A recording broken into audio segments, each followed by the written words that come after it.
بسم اللہ الرحمن الرحیم۔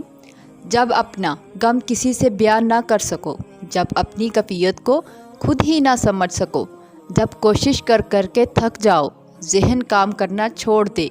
آنسوؤں میں کمی نہ آئے، تمام دن ایک سے گزرنے لگیں تو خود کو تھکانا چھوڑ دو، سوچو کہ گرداب کو جھٹک دو، اپنا آپ حالات کے حوالے کر دو، اس ایک ذات کے بھروسے۔ وہ اتنا رحیم ہے کہ اس پہ بھروسہ کرنے والے کو تنہا نہیں چھوڑتا، اسے امید دیتا ہے، دلاسے دیتا ہے، اپنے ہونے کا یقین دلاتا ہے، مشکل میں ڈالتا ہے تو خود ہی اس مشکل سے نکلنے کا وسیلہ بھی بن جاتا ہے، امتحان لیتا ہے تاکہ صابر بنو، آزمائش میں ڈالتا ہے تاکہ شاکر رہو، رلاتا ہے تاکہ صاف دل رہو، چپ بھی کرواتا ہے تاکہ یقین رکھو، جگہ جگہ اپنے ہونے کی، اپنے ساتھ کی یقین دہانی کراتا ہے۔ نہ تو تیرے رب نے تجھے چھوڑا ہے اور نہ وہ تجھ سے بیزار ہو گیا ہے، سکون ملتا ہے نا پڑھ کے،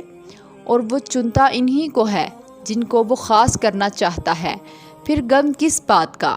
یہ بات بھی کتنا سکون دیتی ہے کہ ہمیں روتے ہوئے کوئی اور نہیں بلکہ ہمارا خالق دیکھ رہا ہے، ہمارے آنسو خاص ہو رہے ہیں۔ ہم سب اللہ کے قریب ہوتے ہیں، بس فرق صرف اتنا ہے کہ مجھ جیسے کچھ لوگ تھوڑی دیر لگا دیتے ہیں اس تک پہنچنے میں، اور کچھ بہت جلدی اس تک پہنچ جاتے ہیں۔ کچھ کا راستہ بہت آسان ہوتا ہے اور کچھ بہت سارے ٹھوکروں کے بعد منزل تک پہنچتے ہیں۔